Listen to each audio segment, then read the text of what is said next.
अस्सलाम वालेकुम, welcome to my channel. आप देख रहे हैं Kitchen with Isha YouTube channel. आज मैं आपको ईद स्पेशल बहुत ही मज़े की रेसिपी बताने जा रही हूँ। आप इसे ईद पे बनाएं और एंजॉय करें अपनी ईद को। तो ये रेसिपी है शाही टुकड़े फ्राइज़ रेसिपी। बहुत ही इजी है, बहुत ही मज़े की है। एक बार आप इसे ज़रूर ट्राई कीजिएगा। आगे वैसे भी ईद आने वाली है, ईद पे आप एक बार इसे ज़रूर ट्राई कीजिएगा। और ये वीडियो बहुत ही मज़े की होने वाली है और एक ही वीडियो में मैं आपको 2 रेसिपी बताऊंगी। चलें जी, वीडियो को एंड तक ज़रूर देखें ताकि कोई भी स्टेप मिस ना हो। तो सबसे पहले हमने शाही टुकड़ों के लिए रबड़ी बनानी है। तो यहाँ पे आपको चाहिए आधा किलो दूध, 1 कप सूखा दूध, और उसके बाद चाहिए आपको 1 कप चीनी, 2 टेबलस्पून कस्टर्ड पाउडर और 1 टेबलस्पून आपको चाहिए इलायची पाउडर। और कस्टर्ड पाउडर मैंने मैंगो फ्लेवर में लिया है, आप वनीला में भी ले सकते हैं, मैंगो में भी ले सकते हैं। तो यहाँ पे एक कढ़ाई में आपने दूध ऐड करना है। दूध के अंदर साथ ही आपने चीनी ऐड करनी है और चीनी को डालने के बाद आपने साथ ही इसके अंदर इलायची पाउडर ऐड करना है। और इलायची पाउडर ऐड करने के बाद आप इसे एक बार मिक्स कर लें। और मिक्स करने के बाद आपने इसे थोड़ा सा गरम करना है और गरम करने के बाद आपने इसके अंदर सूखा दूध 1 कप ऐड करना है। और सूखा दूध डालने के बाद आप जो है इसे मिक्स कर लें और इसमें बिल्कुल भी लम्स वगैरह नहीं होने चाहिए। आपने इसे अच्छी तरह मिक्स करना है और मिक्स करने के बाद आपने 5 से 7 मिनट के लिए इसे पकाना है। तो जी, इसके अंदर अच्छी तरह सूखा दूध मिक्स हो चुका है। अब आपने इसके अंदर डालना है कस्टर्ड। और कस्टर्ड पाउडर के अंदर आपने 2 से 3 टेबलस्पून दूध डालना है और उसे मिक्स कर लें। और मिक्स करने के बाद आपने इसके अंदर डालना है कस्टर्ड। और कस्टर्ड डालते वक्त आपने इसको मिक्स करते रहना है ताकि लम्स वगैरह बिल्कुल भी ना बने। और इसे आपने मीडियम फ्लेम पे पकाना है। तो यहाँ पे कस्टर्ड मैं ऐड कर चुकी हूँ। अब आपने इसे 5 से 7 मिनट के लिए और पकाना है ताकि कस्टर्ड जो है वो अच्छी तरह पक जाए और फिर उसके बाद हमारी रबड़ी तैयार हो जाएगी। तो अब आप देखें कि इसमें जो है वो बॉयल आना शुरू हो गया है, यानी ये बिल्कुल तैयार है। अब आप फ्लेम ऑफ करें और इसे साइड पे रख दें ठंडा होने के लिए। अब चलते हैं नेक्स्ट स्टेप की तरफ।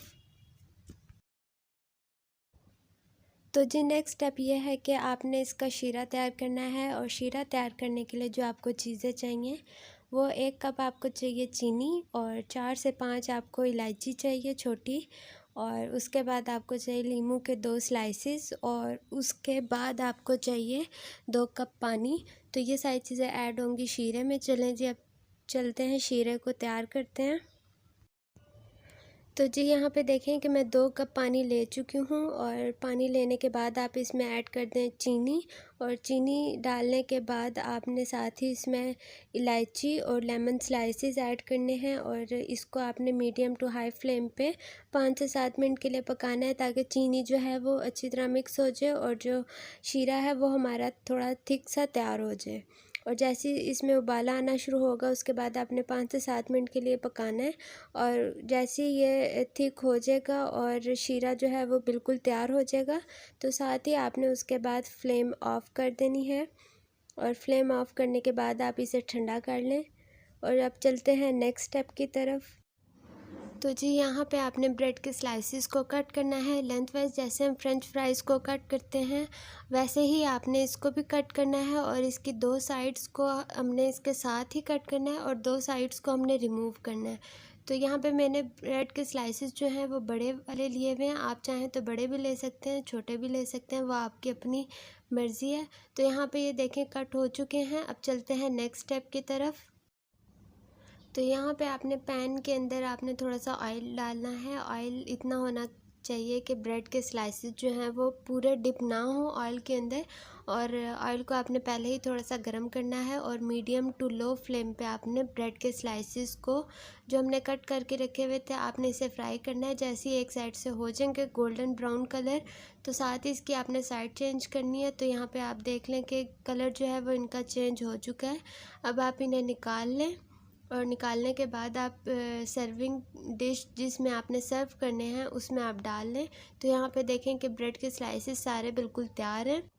मैंने यहाँ पे टोटल 4 स्लाइसेस लिए थे और उन्हीं को मैंने इस तरह कट करके सारों को फ्राई किया है। तो आप 4 या 5 अपनी मर्ज़ी के मुताबिक कम और ज़्यादा ले सकते हैं। और यहाँ पे आप देखेंगे कि इनका कितना प्यारा गोल्डन ब्राउन सा कलर आ चुका है और ये यहाँ पे अब ठंडे भी हो चुके हैं। अब आप इसके ऊपर शीरा ऐड करते हैं जो हमने पहले ही बना के रख लिया था, और शीरा भी ठंडा होना चाहिए, आप गरम मत ऐड कीजिएगा। शीरा डालने के बाद अब नेक्स्ट स्टेप है कि आपने जो रबड़ी बना के रखी हुई थी वो भी आपने इसके ऊपर डालनी है। और डालने के बाद अब चलते हैं गार्निश की तरफ। तो यहाँ पे आपको चाहिए सबसे पहले बादाम, और साथ ही आपको चाहिए पिस्ता, आप इन्हें काट के रख लें। और साथ ही आपको चाहिए गुलाब के फूलों की जो पत्तियाँ होती हैं, आप उससे धूप में थोड़ी देर सुखा लें। और उसके बाद आपको चाहिए किशमिश। अब चलते हैं गार्निश करते हैं। और यहाँ पे गार्निश करने के लिए आप अपनी मर्ज़ी के मुताबिक या अपनी मर्ज़ी से आप ड्राई फ्रूट्स वगैरह यूज़ कर सकते हैं। ज़रूरी नहीं है कि जो मैंने ही यूज़ किया है वही आप यूज़ करें, लेकिन जो चीज़ें मैंने यूज़ की हैं उससे बहुत ही अच्छा कलर भी आता है, बहुत ही अच्छे भी लगते हैं। और गार्निश आप अपनी मर्ज़ी के हिसाब से कर सकते हैं जैसे आपको पसंद हो। और फूलों की पत्तियाँ मैंने जो हैं वो इसलिए डाली हैं ताकि थोड़ा सा कलर भी आ जाए और ये खाने में भी बहुत मज़े की लगती हैं। और इसको जो है वो आप ऐड कीजिएगा अगर आपके पास अवेलेबल है तो जी यहाँ पे ये रेसिपी बिल्कुल तैयार है। शाही टुकड़े फ्राइज़ रेसिपी बहुत ही इजी रेसिपी है, बहुत ही मज़े की है। एक बार आप इसे ज़रूर ट्राई कीजिएगा। और अगर ईद पे आपके घर कोई मेहमान आते हैं आप उन्हें ज़रूर बना के खिलाइएगा। बहुत ही कम टाइम में बन के तैयार हो जाते हैं और सारी ऐसी चीज़ें जो आपके घर में पहले से ही अवेलेबल होती हैं। और इस रेसिपी को आप ज़रूर ट्राई कीजिएगा और मुझे ज़रूर फ़ीडबैक दीजिएगा। अब चलते हैं सेकेंड रेसिपी की तरफ। तो सेकंड रेसिपी है ब्रेड रोल डिज़र्ट रेसिपी। बहुत ही इजी है, बहुत मज़े के बनते हैं। आप इसे घर में इजीली बना सकते हैं और कोई भी ऐसी चीज़ नहीं है जो घर में अवेलेबल ना हो, इजीली आप इसे बना सकते हैं। एक बार आप इसे ज़रूर ट्राई कीजिएगा। ये भी ईद स्पेशल रेसिपी है, आप ईद पे बनाए, कोई मेहमान आ जाता है तब भी आप बना सकते हैं। चलें जी अब वीडियो को स्टार्ट करते हैं। तो सबसे पहले आपको यहाँ पर चाहिए बड़े साइज़ की ब्रेड, और यहाँ पर आपने 6 से 7 स्लाइसिस लेने हैं। और उसके बाद आपको चाहिए विपिंग क्रीम 200 ml आप यहाँ पे ले लें। आप जितने आपने रोल बनाने, मैंने यहाँ पे 6 स्लाइसेस लिए हैं और उसी के हिसाब से 200 ml क्रीम इनफ है। और जितने ब्रेड के स्लाइसेस होंगे उतने ही रोल बन के तैयार होंगे। और यहाँ पे साइज़ जो है वो मैंने बड़ा लिया है ब्रेड के स्लाइसेस का, ताकि रोल जो हैं वो बड़े बने। आपको चाहिए पिंक फूड कलर और साथ ही आपको चाहिए ग्रीन फूड कलर। और उसके बाद आपको चाहिए vanilla essence half tea spoon, और कोकोनट पाउडर आपको चाहिए 1 कप, क्रश हुआ हुआ जो खोपरा होता है वो। और 3 टेबलस्पून आपको चाहिए आइसिंग शुगर, और 1 कप आपको चाहिए दूध। ये आइसिंग शुगर मैंने क्रीम में ऐड करने के लिए ली है और जो दूध में ऐड होगी वो अलग है। तो ये सारी चीज़ें ऐड होंगी क्रीम रोल तैयार करने के लिए। और यहाँ पे फूड कलर ऑप्शनल है, अगर आप फूड कलर ऐड करना चाहते हैं तो आप ऐड कर लें, अगर आप स्किप करना चाहते हैं तो आप स्किप भी कर सकते हैं। तो सबसे पहले यहाँ पे मैं क्रीम को बीट करूँगी थोड़ा सा, ताकि इसका जो साइज़ है वो थोड़ा सा डबल हो जाए। और आपने स्टील का बर्तन लेना है, उसमें बर्फ़ डालनी है, और जो जिस बाउल में क्रीम होगी वो वाला बाउल आपने बर्फ़ में रखना है, ताकि क्रीम जो है वो अच्छे से बीट हो जाए। क्रीम को बीट करने से पहले आप उसके अंदर आइसिंग शुगर ऐड कर दें 3 टेबलस्पून, और साथ ही उसके अंदर ऐड कर दें आप वनीला एसेंस। और ये दोनों चीज़ें ऐड करने के बाद आप पहले इसे थोड़ा सा मिक्स कर लें और उसके बाद आप क्रीम को बीट करना स्टार्ट करें। तो अब आप देखें कि क्रीम काफ़ी ज़्यादा बीट हो चुकी है। और अब आप इस क्रीम को 2 पार्ट में डिवाइड कर लें। एक में हम ग्रीन फूड कलर डालेंगे, एक में हम पिंक फूड कलर डालेंगे। अगर आप फूड कलर स्किप करना चाहते हैं तो आप सिंपल वाइट क्रीम को ही रोल में ब्रेड के साथ फोल्ड कर सकते हैं। और यहाँ पे आप देखें कि मैं 2 बाउल में अलग अलग कर चुकी हूँ, और एक बाउल में मैं यहाँ पे ऐड कर रही हूँ पिंक फूड कलर। और पिंक फूड कलर ऐड करने के बाद आप इसे मिक्स कर लें अच्छी तरह। और अगर आप डिज़र्ट को अपने ज़्यादा कलरफुल बनाना चाहते हैं तो आप ज़्यादा फूड कलर भी यूज़ कर सकते हैं, जिस तरह ऑरेंज, येलो या ब्लू भी कलर आप यूज़ कर सकते हैं। मैंने यहाँ पे फ़िलहाल 2 ही कलर यूज़ किए हैं, एक पिंक और एक ग्रीन। और दूसरे बाउल में आप ग्रीन फूड कलर डालने के बाद उसे अच्छी तरह मिक्स कर लें। तो अब आप यहाँ पे देखें कि क्रीम बिल्कुल रेडी है। अब चलते हैं नेक्स्ट स्टेप की तरफ।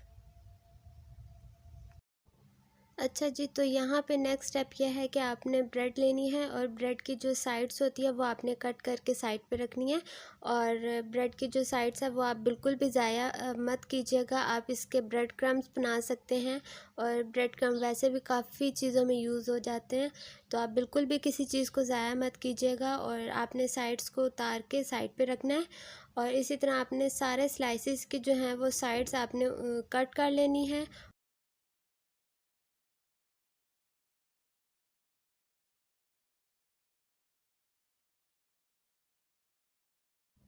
तो अब आप यहाँ पे देखें स्लाइसिस की साइड्स को मैंने कट कर लिया है और ये ब्रेड जो है वो बिल्कुल रेडी है। अब चलते हैं नेक्स्ट स्टेप की तरफ। तो आपने एक प्लेट लेनी है और प्लेट के अंदर ने 1 कप दूध को ऐड करना है और दूध को ऐड करने के बाद आपने उसके अंदर आइसिंग शुगर ऐड करनी है 2 टेबल स्पून। अगर आपके पास आइसिंग शुगर नहीं है तो आप चीनी को जो है वो पीस लें और उसको छान लें, तो आइसिंग शुगर बिल्कुल तैयार है। 2 टेबल स्पून आपने आइसिंग शुगर ऐड करनी है और चीनी को ऐड करने के बाद आपने इसे मिक्स करना है। अगर आप थोड़ी सी ज़्यादा चीनी खाते हैं तो आप ज़्यादा भी कर सकते हैं, अगर आप थोड़ी कम खाते हैं तो आप कम भी कर सकते हैं। तो यहाँ पे जो है ये मिक्स हो चुकी है। अब आपने ब्रेड का एक स्लाइस लेना है, आपने दूध के अंदर डिप करना है दोनों साइड से और डिप करने के बाद आपने इसको उठाने के बाद आपने इसको प्रेस करना है ताकि इसके अंदर जितना भी लिक्विड होगा वो सारा बिल्कुल निकल जाए और ब्रेड जो है वो बिल्कुल फ्लैट हो जाए। आपने इसी तरह पूरे स्लाइस को करना है और ध्यान रखिएगा कि ब्रेड का जो स्लाइस है वो बिल्कुल भी ना टूटे। अगर ब्रेड का स्लाइस टूट गया तो फिर रोल जो है वो प्रॉपर नहीं बन पाएंगे। तो ये आप देख लें कि ब्रेड बिल्कुल तैयार है। अब चलते हैं नेक्स्ट स्टेप की तरफ। तो अब आप इसके ऊपर क्रीम लगाएं जो हमने तैयार करके रखी हुई थी और एक साइड से आप ब्रेड को उठाएं और रोल करते जाएं और ध्यान रखिएगा कि ब्रेड बिल्कुल भी ना टूटे और आराम से आपने रोल करते जाना है। और देखें यहाँ कितनी आसानी के साथ ये रोल जो है वो तैयार हो जाते हैं। इसी तरह जैसे हमने ग्रीन क्रीम के साथ रोल किया था, इसी तरह आप पिंक कलर वाली क्रीम के साथ भी ब्रेड को रोल करते जाएं और ये रोल जो है वो बिल्कुल तैयार है। अब आप इसे आधे घंटे के लिए फ्रिज में रख दें सेट होने के लिए। और अब आपने यहाँ पे एक प्लेट में कोकोनट पाउडर, जो कोकोनट क्रश हुआ हुआ होता है, वो आपने लेना है और उसको आपने प्लेट में रखना है। और प्लेट में रखने के बाद जो रोल हैं जो ठंडे हमने किए हुए थे, आपने उनके ऊपर कोटिंग करनी है कोकोनट की और साइड्स पे भी आपने अच्छी तरह लगाना है ताकि कोकोनट जो है वो साइड पे लग जाए अच्छी तरह। और आपने इसको बहुत ही अच्छी तरह से कोटिंग करनी है, जैसे हम ब्रेड क्रम्स की कोटिंग करते हैं वैसे ही आपने इसको कोकोनट की कोटिंग करनी है। और अब आप यहाँ पे देखें कि ब्रेड रोल जो है वो बिल्कुल तैयार हैं। तैयार करके आप जो है वो फ्रिज में रखें और फ्रिज में रखने के बाद जब ये ठंडे हो जाएंगे तब आप इसे सर्व करें। और गार्निश जो है वो आप अपनी मर्ज़ी के मुताबिक कर सकते हैं। आप इसे बादाम से भी ऊपर डेकोरेट कर सकते हैं और पिस्ते से भी कर सकते हैं। जो चीज़ आपको अच्छी लगे आप उससे डेकोरेट इसे कर सकते हैं। तो ये थी आज की ईद स्पेशल रेसिपी। बहुत ही मज़े की हैं दोनों रेसिपीज़। आप ईद पे बनाएं और अगर आपके ईद पे घर में कोई मेहमान आ जाते तब भी आप उन्हें सर्व कर सकते हैं। ये दोनों रेसिपीज़ बहुत ही आसान है, बहुत ही मज़े की हैं और एक बार आप इसे ज़रूर ट्राई कीजिएगा। और अगर आपको मेरी वीडियो अच्छी लगी है तो वीडियो को लाइक करें, चैनल को सब्सक्राइब करें। और अब मैं मिलूँगी आपको अपनी न्यू वीडियो में और न्यू रेसिपी के साथ। तब तक के लिए इजाज़त दें। अल्लाह हाफ़िज़।